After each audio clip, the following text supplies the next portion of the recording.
kitab Alfiyah Ibnu Malik, tapi dihidupkan tradisi membaca dan menghafalkannya oleh ribuan anak-anak remaja Indonesia di bawah Jam'iyah Nahdlatul Ulama.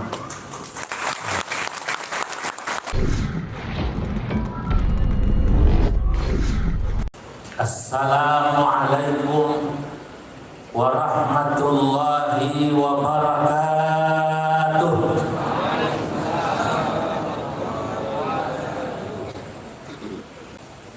Lu jangan salah. Hari ini mohon maaf, kita orang Indonesia harus berbangga. Kenapa berbangga? Karena orang Indonesia itu tradisi keislamannya itu kuat. Kemarin NU ten Banyuwangi di Kabupaten Amrawu itu sampai Pak Jokowi senang mendengarkan Alfiyah dibaca. Tangannya kan ada. Lagu ini lagu Jawa juga. Kalau kita sangat mengikuti, tapi saya lihat gaya musiknya enak. Tang induk tadar zaidul hadir kobar induk zaidul hadir manin tadar. Tapi musiknya itu enak. Saking senangnya itu Pak Jokowi kadang-kadang asik Alfiyah. Diharap ini jadi trending topik. Saya dikirimi oleh sahabat ya, orang yang punya jaringan kuat di Arab, kirim WA ke pulau sering. Rupanya rekaman itu pas festival budaya seni Islam Nusantara di Banyuwangi yang dirawi ya dari Pak Jokowi, yang kebetulan santri-santri di Banyuwangi baca Alfiyah dibarengi dengan pagar Nusa. Dan ini luar biasa jadi omongan. Ternyata bukan hanya di Indonesia viralnya, sampai di Timur Tengah Timur. Alfiyah ini ditulis oleh ulama asalnya Maroko, asalnya Andalusia. Andalusia saat ini Spanyol. Tapi dalam tulisan itu Alfiyatu Ibnu Malik tuhliha Alfiyatu Syababu Nahdlatul Ulama fi Indonesia. Kitab Alfiyah Ibnu Malik, tapi dihidupkan tradisi membaca dan menghafalkannya oleh ribuan anak-anak remaja Indonesia di bawah Jam'iyah Nahdlatul Ulama. Yang masih menghafalkan Alfiyah Ibriti, ternyata ya ribuan anak kita di Indonesia. Ini mohon maaf, rahasia tapi jangan ngomong-ngomong ya. Diarap di sejarah asli jarang. Yang Arab itu menangi-ngali orang Indonesia kok mau salfi ya pakir, Rasulullah. Anda tak faham, Anda menghafalkannya, ayo. Mundu al-mutawassithah kata saya. Dari saya kelas 1 sanawiyah termeriki ini dan termeriki disebutnya mutawassithah. Sebab termeriki kalau di sini kita bilang sanawiyah, di Arab itu aliyah. Nah, sanawiyah kalau di Arab itu aliyah. Kalau di sini sanawiyah, di sana disebutnya mutawassithah. Dari kelas 1 sanawiyah lah kalau di sini. Saya bilang dari umur saya 12 tahun saya ngapalin alfiyah. Masya Allah. Lah, orang Arab sudah tidak. Apalagi Arab yang sudah mulai maju. Qatar, Uni Emirat Arab. Mohon maaf ya, saya sudah ke dua negeri itu. Pulau niku pulang dari Afghanistan, mampir Uni Emirat Arab. Uni Emirat Arab, masya Allah, sijine pakai gamis sorban, sebelahnya nganggunya mimiti biasa. Kalau orang Cilacap itu pasti melihat orang begitu di pantai, pasti astagfirullah, astagfirullah, astagfirullah, tapi terus dipanggil terus. Kira-kira 10 atau hampir 15 tahun lalu, dalam sebuah forum bersama almarhum Pak Tarmizi Tahir, mantan Menteri Agama, masih ingat ya? Almarhum Pak Tarmizi Tahir. Kenal apa benar? Kenal apa tidak? Kalau saya alhamdulillah kenal dekat ya. Karena istrinya Pak Tarmizi Tahir itu dengan nenek saya kebetulan sama-sama nenek-nenek. Dalam satu forum Pak Tarmizi itu sudah jadi menteri, selesai pensiun menteri jadi dubes di Norway. Kumpul sekitar 15 tahun lalu lebih. Waduh, ternyata hadis Nabi niku ten Riyadhus Shalihin benar. Oh itu kan ada hadis kan, mal faqra akhsha 'alaikum. Bukan kemiskinan yang aku khawatirkan menimpa kalian, akan tetapi walakin akhsha, yang saya khawatir kata Nabi, ketika dunia datang pada kalian luar biasa, fatanafasuha kama tanafasuha, kalian berlomba-lomba membangun dunia, lupa membangun agama. Memang ada apa Kiai? Nah, saya manggil dia ya sopannya Pak Kiai. Dia kan yang Muhammadiyah ya. Kalau di sini saya Muhammad. Jane yang Muhammadiyah itu ya Kiai Raja Jarang, tapi ya NU apian. Oh Indonesia itu memang kiai itu ustadz itu murah. Karena tenarap itu Pak Sekda, ustadz itu artinya profesor. Karena Indonesia itu bisa mimpin tahlil ustadz, bisa dongo ustadz, sorbanan ustadz. Kadang-kadang ada satpam sama polisi pakai serban langsung dipanggil ustadz. Pak Bulan itu Pak Kiai Ma'ruf tahun ya 2000-an ada Syekhul Azhar datang ke Indonesia. Pak Kiai Ma'ruf menemani cerita pada saya. Oh itu Syekhul Azhar bingung. Di Indonesia ada orang dikit-dikit, bagaimana Ustaz? Kabarnya sehat? Alhamdulillah sehat. Ustaz, bagaimana kabarnya? Lah Ustaz itu kalau di Mesir itu sesudah dokter baru al-Ustaz ya. Ad-doktor, al-Ustaz, ad-doktor artinya profesor, doktor. Lah di sini orang dipanggil ustaz, ustaz, ustaz. Lah Syekhul Azhar matur sama Kiai Ma'ruf, Kiai Indonesia ya ini kathir minal asatidzah haywan. Indonesia ini profesornya banyak ya. Kata Kiai Ma'ruf belum tahu dia. Menang ini ngomong ngertis. Apa namanya pacar isopan dipanggil apa namanya? Ustaz. Nah, saya bilang pada Pak Tarmizi, Pak Kiai Tarmizi, loh kenapa emangnya? Nah itu, saya itu menyaksikan betul apa yang dikatakan hadis Nabi dalam tadi, Riyadhus Shalihin mal faqra akhsha 'alaikum. Oh pantas Kanjeng Nabi itu dulu bilang saya tidak khawatir kalian itu fakir atau miskin. Walakin khasyitu an tumsaqa 'alaikum ad-dunya fatanafasuha kama tanafasuha. Yang aku khawatir itu ketika kalian mendapatkan materi atau dunia datang pada kalian tapi tidak kuat fondasi agamanya, kalian berlomba-lomba membangun dunia, runtuhlah agama kalian. Loh, konteksnya apa Pak? Bapak bilang begini, saya itu mau balik ke Norway sebagai duta besar, mampir ke Uni Emirat Arab transit. Pas transit saya di kedutaan, duta besar ngobrol sesama duta besar. Oh ini hari Jumat Pak? Iya Pak Tarmizi. Waktu jam 9 pagi itu diajak ngobrol, ini mau sholat Jumat di mana? Ya terserah. Nah gini Pak Tarmizi, mohon maaf kalau nanti jenengan di sini jangan heran ya. Maksudnya apa? Di sini masjid besar-besar, Uni Emirat Arab besar-besar. Tapi mohon maaf jamaahnya boten penuh, jamaahnya tidak penuh. Nanti jangan kaget, ternyata betul. Lah, alhamdulillah, neken Cilacap ini saya dengar Pak Sekda Islam di sini kuat. Alhamdulillah.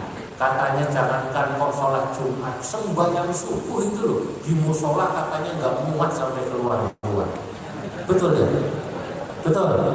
Sendale. Oh dari wajahnya nih masyarakat Cilacap kelihatan rata-rata Al-Quran di luar kepala semua. kepala di mana, Quran di mana. Nah, hadirin. Jadi fenomena semacam yang tadi disebut itu, seperti Uni Emirat Arab, Qatar, secara umum memang ekonomi maju, tapi menghafalkan alfiyah, menghafalkan imriti, seperti tadi santri-santri Al-Ihya Ulumuddin, saya jamin di sana tidak ada kayak di sini. Makanya pondok Al-Ihya Ulumuddin ini, saya katakan kita harus tetap jaga, kita doakan, tetap merawat tradisi keislaman yang dulu dimiliki Arab, tapi sekarang tetap dimiliki oleh tradisi di Indonesia yang luar biasa. Di sana sudah gitu. Dan itu kenapa dulu Salahuddin yang baru sesudah 200 tahun lebih Masjidil Aqsa dikuasai Nasrani, orang-orang Kristen bisa diambil alih oleh Salahuddin. Ternyata ini Kanjeng Syekh Abdul Qadir Al-Jailani merubah mindset, cara berpikir dan berperilaku masyarakat yang pada masa itu satu sisi sudah mulai makmur, kaya, tapi agamanya poros.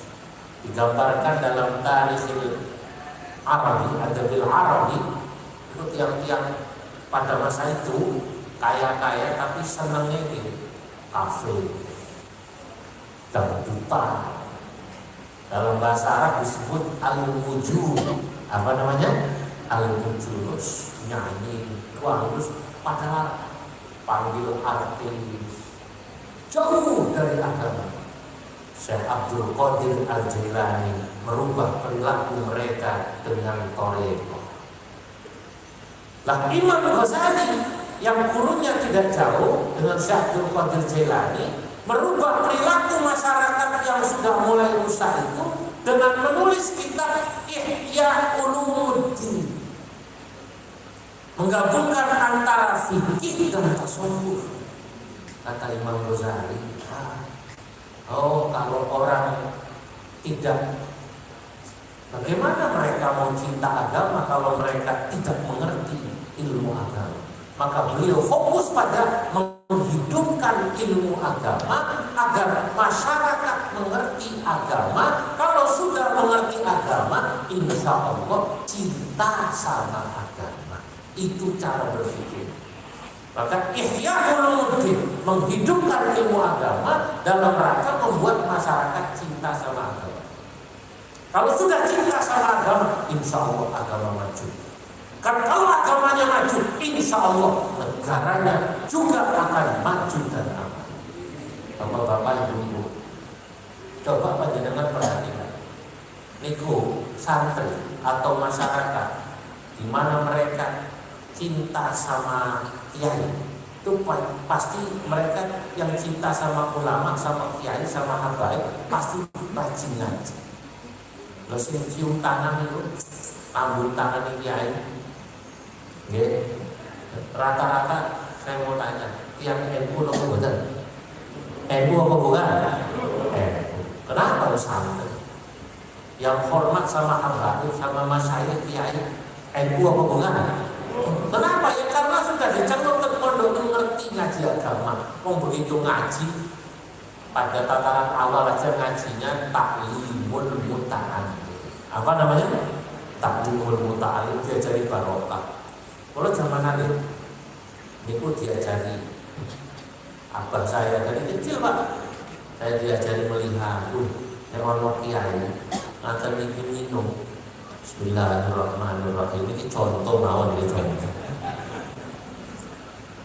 Itu apa saya bilang? Dulu. Nanti kalau kiainya sudah selesai, bekas minumnya kamu minum berkah. Apa? Berkah. Ini yang masih percaya begini itu salah. Dari mana ya taklim itu? Bahkan ngapunten. Dulu saya bahkan dimintai bukan hanya bekas minum kiai, minta diludahi kiai, minta diludahi. Umur saya sekitar 6 tahun Pak Said.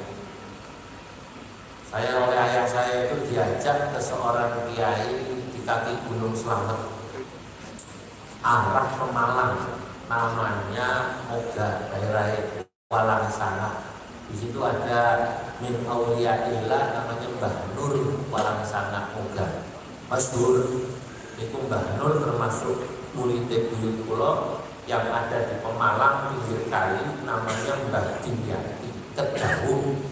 Mbah Dimyati gurunya Mbah Mufid Pandanaran dan termasuk mertuanya, karena Mbah Mufid sebelum dia mantu sama Mbah Munawir pernah nikah dengan mbah saya namanya Mbah Saadah.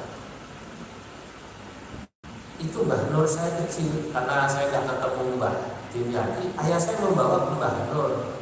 Ya Allah, saya masih kecil Pak. Kata ayah saya pada Mbah Nur, Mbah, niki nyuwun pandonganipun supados lare kula dados lare ingkang saleh, lare ingkang sae. Apa kata Mbah Nur? Ya wis kok mangga wis permana. Saya masih kecil, kata bapak saya, Zulfa, mangga, saya mangga. Belum maaf makan itu, kemudian dibacain Fatihah. Oh, Al-Fatihah. Cuk. Udah didoni itu pas. Kata bapak saya, telen. Tak telan gitu.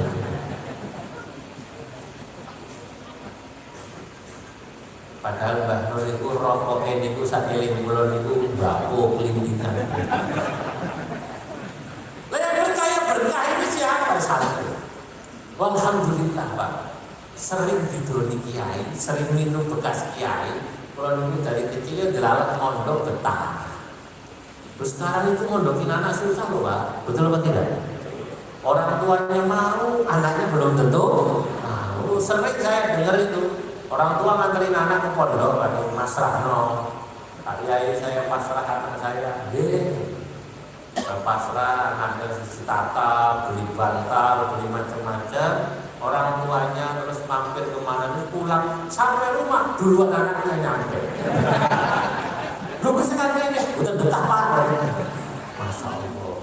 Pengen punya pengen punya anak yang soleh, waduh betul betah gitu. Angel. Giliran mondok, kadang-kadang untuk mondok itu ya betul ngaos. Mentek no beras toh. Kalau gawe iler bantalnya mau gambar pulau Jawa. Di sini kita. Nah, sekarang ini yang masih percaya begini ya. Di kota bekas minum kiai dan ini. Sekarang sudah kurang begitu laku kalau bukan orang NU, kalau bukan santri. Kadang-kadang bekas pengajian ini di masjid-masjid kota langsung kalau nggak habis dijual Pak. Kalau di sini kan pasti rebutan, saya tahu. Di kota itu mau diminum sama anak, misalnya namanya Bejo, sama temennya yang namanya Joko dilarang. Loh kok Joko? Bekas kiai berkah apa kiai ini peleng begitu? Kiainya kuat tuh. Nah ternyata orang yang cinta ulama, cinta agama itu karena dia cinta sama ilmu agama. Itulah tadi yang dikatakan Imam Ghazali. Begitu dengan kitab Ihya-nya berperan menghidupkan ilmu agama, Kanjeng Syekh Abdul Qadir Al-Jailani berperan membangun rohani masyarakat yang tadinya sangat materialistis, duniawi, orang Islam terus kuat. Zaman sebelum ini, sebelum Syekh Abdul Qadir dan Imam Ghazali, orang kalau diajak berjuang model bangsa ini betul-betul, apalagi mau mempertahankan negara, ya lalu waton betul-betul. Kalau perang lawan pasukan salib, zaman itu yang kaya paling kue sing mangkat, gak mau dia. Akhirnya Islam kalah. Makanya hadirin, saya hari ini malam ini memang ingin berbagi tentang apa yang saya baca tentang makna Ihya Ulumuddin. Dan ini sesungguhnya bagian daripada kekayaan ya Indonesia dan khususnya kekayaan organisasi yang dimana kita semua insya Allah yang hadir ini ada di dalamnya, yakni Nahdlatul Ulama. NU ini adalah organisasi yang sampai sekarang insya Allah tidak akan kehabisan kader-kader ulama. Kenapa? Ya karena pondok. Selama ulamanya masih ada di pondok mengajarkan ilmu-ilmu agama, selama itu juga Indonesia dan Nahdlatul Ulama tidak akan pernah kehabisan kader-kader ulama, saudara-saudara. Rencang kulon itu yang Muhammadiyah. Bapak-bapak kan sering dengar saya sering diundang ke Muhammadiyah. Kami kasus Habib Amin. Saya belasan tahun ngajar di Muhammadiyah. Awalnya orang-orang itu yang belum tahu kenapa ngajar di Muhammadiyah, kapan lagi saya NU bisa menjelaskan NU sama Muhammadiyah. Betul atau tidak? Loh, yang Muhammadiyah itu sesungguhnya kalau diajari Pak, itu ya kalau ngerti logis. Saya mau nih buatan purun tahlilan purun. Tadinya nggak mau hadir acara hall-hall ngata niki purun. Bahkan saya pernah buat acara hall di rumah saya yang bicara pakai Ma'ruf Amin, pakai Said Agil Sirah, yang Muhammadiyah hadir hall sampai malam tak pagi dengan. Kenapa mereka mau hadir? Kenapa mereka mau muludan rawuh itu pakai baca asrokon? Karena sudah diberitahu muludan ini loh dalilnya, hall dalilnya ini, tawasul dalilnya ini, manakib dalilnya ini. Kalau mereka dengar, mana Pak? Tapi saya juga diam-diam mengambil sisi positif dari Muhammadiyah. Yang Muhammadiyah itu terkenal gampang baris, susah kumpul. Kalau orang NU gampang kumpul, susah baris. Apa maksudnya? Kalau orang NU gampang kumpul, oleh kon hadir hall kata niku, wah puluhan ribu. Tapi susah baris artinya seringkali diajak menata organisasi berjamiah rapi manajemen sulit, kecuali PCNU Cilacap ini termasuk PCNU Cilacap ini yang namanya NU yang plus, NU yang top. Bagaimana tidak Pak Sekda? Koin NU-nya saja setiap bulan sekarang sudah 1,6 miliar. Bahkan tadi ketuanya Pak Kiai Nasir ngatur kita punya target 1 tahun PCNU Cilacap akan mengumpulkan 30 miliar. Kalau sudah sampai target setahun 30 miliar koin NU-nya, maka insya Allah NU Cilacap mau bikin rumah sakit yang bagus, kampus yang bagus, tidaklah sulit. Saudara-saudara, kembali pada tadi, teman saya Muhammadiyah itu dia pakai sanjang waktu bareng dengan saya ke Afghanistan. Orang-orang itu ya ngalem Muhammadiyah, jadi orang Muhammadiyah. Al-Dialem, kampusnya besar, rumah sakitnya besar, tapi jujur saya sebagai orang Muhammadiyah iri sama NU. Loh, kenapa Pak Dr. Imam kata saya? Nah iya ya. Ya kan Muhammadiyah sebenarnya organisasi keagamaan didirikan oleh ulama. Tapi sekarang jujur Muhammadiyah itu ulamanya tidak seperti di NU banyak. Itu kan kita harus akui. NU itu tidak pernah habis ulamanya. Kenapa? Karena NU didirikan oleh pesantren, ulama-ulama pesantren. Dan selama pesantren ini masih hidup, termasuk pesantren Al-Ihya, maka selama itu pula ulama tidak akan pernah habis. Jangan mau tahu berapa sekarang jumlah pesantren NU? Pesantren di seluruh Indonesia, Pak Sekda, Pak Polres, Pak Dandim, ada 34.000 di seluruh Indonesia. Ini yang laporan itu Direktur Kontren, ya, Profesor Dr. Ki Haji Waryono Abdul Ghafur, kebetulan pengurus RMI PBNU. Dalam satu kesempatan kalau nanti tanya berapa Pak pondok pesantren di Indonesia? Waduh ya, sekarang ada 34.000 itu yang NU berapa? 32.000. Jadi 90 sekian persen pondok pesantren di Indonesia itu NU.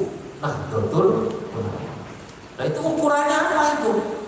32 itu, yang itu 32.000 itu yang sudah daftar ke Kemenang, yang mata pelajarannya, kitab-kitabnya semua NU. Itu sesungguhnya kiai yang asli pondok NU lebih dari 32.000. Kenapa lebih? Ya itu kan karena ada sebagian kiainya tidak mendaftarkan karena satu alasannya bisa karena kiainya ikhlas. Terus kalau saya daftar oleh Kemenang apa adanya saja, lillahi ta'ala. Apa sih ikhlas kata itu? Ada yang kedua, kiainya nggak berani daftar ke Kemenang karena di pondok yang kedua ini ada istri kedua. Kalau didaftarkan nanti istri pertama jadi tahu, konangan bojo pertama jadi berubah. Nah, apa kelebihan pondok-pondok NU dan ulamanya? Nah, ini saya memperhatikan NU dan ulama itu salah satu kelebihannya sejak dulu, sejak dari tadi orang-orang yang saya sebut namanya. Syekh Nawawi, Syekhona Khalil Bangkalan, Syekhona Khalil Kasingan, Syekh Mahfud Termas, Syekh Soleh Darat, terus sampai termasuk Mbah Badawi Mriki. Salah satu kelebihan ulama NU itu apa? Ini supaya ada bapak-bapak panjenengan tahu, satu, transmisi keilmuannya atau sanad keilmuannya, torekoh keilmuannya jelas nyambung. Itu santri ini sopo. Mbah Bajawi santrinya siapa? Gitu kan ya. Mbah Mustoli santrinya siapa? Oh Lasem. Oh Lasem. Lasem itu dari mana ngajinya? Lasem dari sini, di Mekahnya dengan ini. Itu nyambung Pak. Sehingga pahamnya itu jelas. Paham Ahlus Sunnah wal Jamaah. Ahlus Sunnahnya yang sekarang ini kita ikuti Ahlus Sunnah wal Jamaah NU itu An-Nahdiyah. Kalau itu sering menyampaikan NU itu sudah pasti Ahlus Sunnah wal Jamaah aswaja. Tapi ada orang mengaku aswaja belum tentu NU. Nah, bedanya apa? Lain Pak. Orang Salafi Wahabi sih mengharamkan tawassul itu ngakunya Ahlus Sunnah wal Jamaah, ngakunya aswaja. Makanya sekarang hati-hati, banyak pondok-pondok di kampung-kampung. Ya dari sana, dari Arab itu bantuan Arab Wahabi. Biasanya pondok gratis kayak ini, pondok tahfidz gratis. Tapi memang mereka itu beda dengan kita. Satu, toleransinya kurang. Kedua, kurang begitu menghargai pada tradisi dan budaya. Kaku kalau budaya ini kaku. Nah, NU boten. NU jangankan kok alfiyah dilakukan Jawa itu. Jangankan kok alfiyah. Lalu NU niku selawatan mawon ya, termasuk berjanji di lagu Sunda enak, di lagu Jawa enak, di lagu Sumatera itu enak. Kalau itu pas kapan hadir muludan itu kok selawatannya kok setengah Jawa setengah Cina ya. Saya dengarkan kok enak ya. Ya Badratin ya Badratin min haza kullaka mali madayu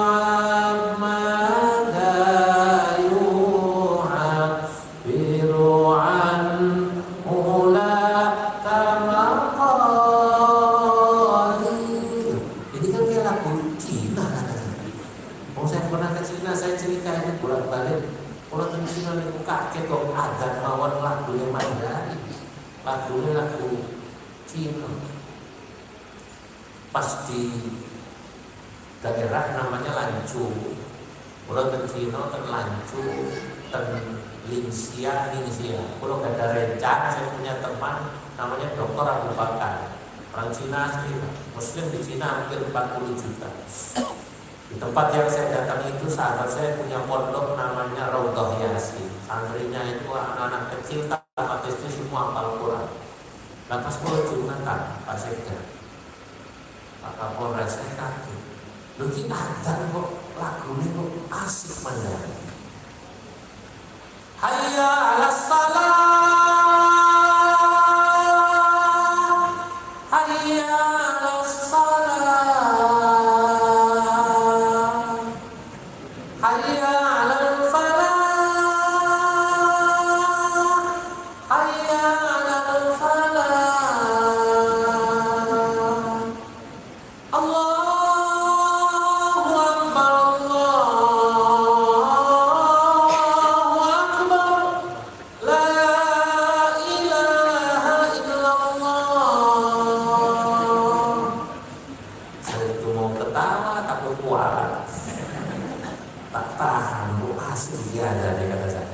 Jangan-jangan orang Cina ini kalau pas baca asrokol lagunya lagu jazz. Begitu bangun asrokol, ya Nabi salam alaikum, ya Rasul salam alaikum. Kalau NU melihat begini ini nggak aneh, aswajarnya. Kenapa?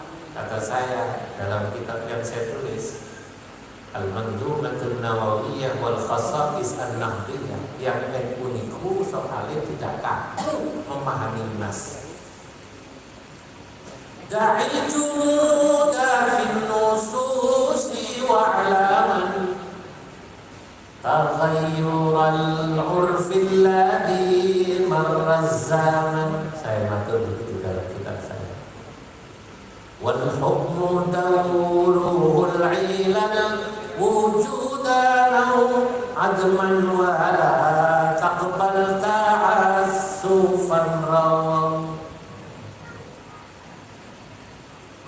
Wal ibratul jawharu fi syari'ati wa laysa bil madhari fil al-fadhi fil qadiyati.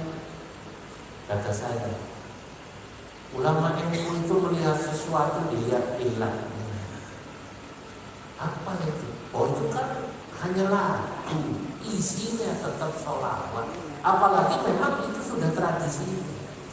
Kemarin orang Jakarta itu sempat ketika ada orang baca Quran lagunya agak Jawa itu ramai. Saya hadir, ya di Jakarta yang agak keras awalnya apa ini saya jelaskan sampai nggak boleh marah. Oh memang tiang Jogja, tiang Jawa itu baca Quran yang begitu. Saya kecil ya begitu. Yasin wal Qur'anil Hakim, innaka laminal mursalin ala siratim mustaqim tanzilal azizir rahim. Lah memang begitu. Itu sudah lahjahnya. Oh memang orang Jogja makanannya gudeg. Kalau orang Jakarta makanannya nasi uduk kan begitu. Sudah beda. Nah, yang bisa begini orang NU. Nah, orang NU kenapa bisa begini? Karena bacaannya luas. Ngajinya hatam, Pak. Dari mulai yang paling rendah jurunya sampai kemudian ngaji fikihnya madhab Syafi'i dibaca semua, sampai madhabul arba'ah, sampai tasawufnya. Orang kalau ilmunya luas, insya Allah moderat. Kata saya dalam kitab Quran itu, wa man tawassa'a fil ulumil mu'tadil wa kulli man tatarra fasmah wa'tadil wa man tawassa'a fil ulum al-mu'tadil. Orang yang bacaannya luas, insya Allah mu'tadil, moderat. Makanya orang NU terkenal moderat, orang NU terkenal toleran. Kenapa? Bacaannya luas. Sekian dari saya, mohon maaf atas segala kekurangan. Wallahul muwaffiq ila aqwamit thariq. Wassalamualaikum warahmatullahi wabarakatuh.